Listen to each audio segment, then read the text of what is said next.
अस्सलाम वालेकुम, मैं हूं अरसान आरिफ और आप देख रहे हैं डी एंटरटेनमेंट। डी एंटरटेनमेंट देखने वालों को खुशामदीद। अगर आपने अभी तक हमारे चैनल को सब्सक्राइब नहीं किया है तो करें सब्सक्राइब, लाइक, कमेंट, शेयर और बेल आइकन को जरूर प्रेस कर दें ताकि आने वाली हर अपडेट आप तक पहुंच सके। तो आज हम बात करने जा रहे हैं कि स्मोक क्या है, इसे किस तरह बचा जा सकता है और इसकी अलामात क्या है। तो आपने वीडियो को पूरा देखें क्योंकि आज की वीडियो से आपको बहुत ज़्यादा बेनिफिट होने वाला है और उसको बिल्कुल भी स्किप नहीं करना। सबसे पहले बात की जाए कि स्मोक क्या है। लाहौर और पंजाब में 41 शाही नुमा धुआं एक फैला हुआ है, जो कि पहले पिछले सालों की बात की जाए तो नवंबर दिसंबर में जाके शुरू होता था, मगर इस बार इससे अपना जोर जो है वो अक्टूबर से ही पकड़ लिया है। और देखा जा सकता है कि आसपास के इलाकों में बहुत ज़्यादा धुआं भी है, बहुत ज़्यादा कंस्ट्रक्शन का काम भी लाहौर में किया जा रहा है, जिसकी वजह से बहुत ज़्यादा इर्द गिर्द का माहौल जो है वो गंदा भी हुआ है। इसकी वजह भी कहा जाता है और साथ ही साथ कहा जाता है कि स्मोक इस बार बहुत जल्द आ चुकी है और इतनी सर्दी नहीं हो रही, जितनी ज़्यादा स्मोक जो है इर्द गिर्द के माहौल में फैली हुई है। तो स्मोक बनती कैसे है, ये शुरू कैसे होती है, ये किस तरह से शुरू हो जाती है, ये मैं बताऊंगा आपको आज की इस वीडियो में। तो बात की जाए सबसे पहले जो हम गाड़ियां यूज़ करते हैं, जो हम व्हीकल्स यूज़ करते हैं, जो हम बाइक्स यूज़ करते हैं, यानी कि गाड़ियों का धुआं, फैक्ट्रियों का धुआं, कारखानों का धुआं, भट्टों का धुआं। खासतौर पे आजकल जो ये मौसम चल रहा है, इस मौसम में धान की फसल जो है वो काटी जाती है, उसको जलाया जाता है। ये सारे जो धुएं वगैरह मिलके गंदे ये एक दूसरे के साथ जो अट्रैक्ट करते हैं, मिलते हैं, फिजा में जाके फैलते हैं। ये सारे फैलने की वजह से आपस में मिलके ये एक बहुत ही गंदा जो है केमिकल तैयार होता है, बहुत ही गंदा केमिकल बनता है। ये केमिकल तैयार होकर इर्द गिर्द के माहौल की तरफ फैल जाता है और एक शाही नुमा धुंध बनता है। यानी कि सारे जब ये फैक्ट्रियों का धुआं, गाड़ियों का धुआं और आसपास के कारखानों का धुआं, और जब वहाँ की आग जला रहे होते हैं, बहुत से और सारी जगह से जहाँ पे स्मोक पैदा हो रही होती है, वो सारे ऊपर जाके केमिकल जो फैल जाते हैं, बन जाते हैं, साथ साथ ग्लोबल वार्मिंग की वजह बनते हैं। तो ये सारे आपस में जब मिलते हैं और एक काली फिजानुमा चीज़ जो वो बना देते हैं, जिसको हम तेजाबी धुंध भी कहते हैं, ये सारी बनती है। बनते सारे जैसे सूरज जो है वो ग्रूप होता है तो ये अपना असर दिखाना शुरू कर देती है और सारे केमिकल्स मिलके जो है वो आसपास के माहौल को गंदा करने लग पड़ते हैं और इससे बहुत सारे लोगों को या जानदारों को और इंसानों को जो है अफेक्ट करते हैं। इससे बहुत सारे असरात होते हैं, बहुत सारे असरात पैदा होते हैं, बहुत सारी बीमारियां पैदा होती हैं। इसके असरात की बात की जाए, ये जो सारे केमिकल्स मिल के इर्द गिर्द के माहौल में फैलते हैं, जो कि हमारी ही वजह से, अगर हम अपने गाड़ियों की जगह अपनी बेवजह गाड़ी यूज़ ना करें, बेवजह फैक्ट्रियों का जो धुआं वो उसको वेस्ट करें, यानी कि जब काम होता है फैक्ट्री की मशीन से चलाया जाए, बेवजह से चला के ना रखा जाए। और साथ ही साथ जो हम बेवजह आग कहीं ना कहीं जला देते हैं, फसलों को बहुत ज़्यादा मिकदार में जलाते हैं, बजाय जलाने के मेरे ख्याल से मिट्टी में दबा दिए तो ज़्यादा बेहतर है।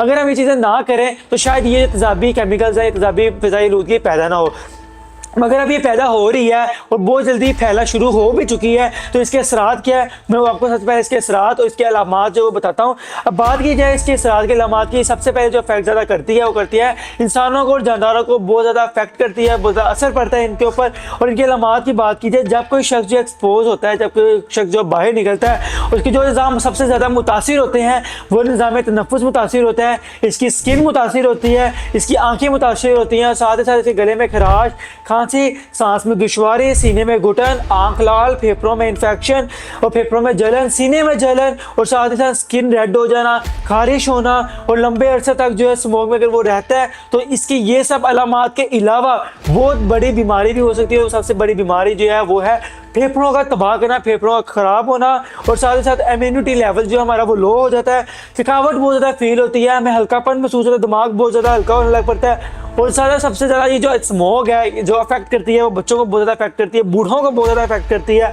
बूढ़ों में ये दमे का मसला करती है, साथ ही साथ जो है इनकी याददाश्त में मसला करती है। अगर बात की जाए स्मोक के बारे में तो कहा जाता है पाकिस्तान में खासतौर पर लाहौर पंजाब में स्मोक बहुत ज़्यादा मिकदार में पाई जाती है, मगर अगर देखा जाए बाहर के मुल्कों में 4.2 मिलियन जो लोग हैं वो फ़िज़ाई आलूदगी से बहुत ज़्यादा इंतकाल करते हैं। हालांकि वहाँ पे आलूदगी जो है फ़िज़ाई आलूदगी बहुत ज़्यादा कम होती है, मगर फिर भी वहाँ पे 4.2 मिलियन लोग जो है वो फ़िज़ाई आलूदगी की वजह से इंतकाल कर जाते हैं। बात कीजिए फ़िज़ाई आलूदगी के बारे में, जहाँ पर बहुत ज़्यादा फेफड़ों का कैंसर का मसला बनती है, बहुत ज़्यादा बच्चों को अफेक्ट करती है, बूढ़ों को अफेक्ट करती है, साथ ही साथ नौजवानों को जो है उनके स्किन का मसला करती है, उनको खांसी की दुश्वारी पेश करती है, उनको जलन, हेडची, बहुत ज़्यादा मसला, बुखार रहना, थकावट रहना, बहुत सारी चीज़ों को जो अफेक्ट करती है। साथ ही साथ जो है ये सब मसले बनने के बाद भी इससे हम बच सकते हैं। इससे हम किस तरह बच सकते हैं, इससे बचने के अलामत तरीका क्या है, किस तरह से बचा जा सकता है, मैं आपको वो बताऊँगा।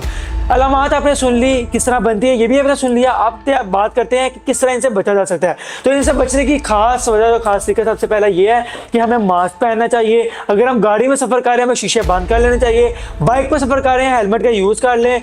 जहाँ पे धुआं मिट्टी ज़्यादा हो रहा है, यहाँ कंस्ट्रक्शन आजकल ये गुलबर्ग वाली साइड पे या कलमा चौक वाली साइड पे, अगर बात की जाए ये ठोकरनियाज़ बेग वाली साइड पे, जहाँ तक कंस्ट्रक्शन का काम हो रहा है वहाँ से गुजरने से हम गुरेज करें, बजाय उसके हम किसी और रास्ते को अख्तियार कर लें।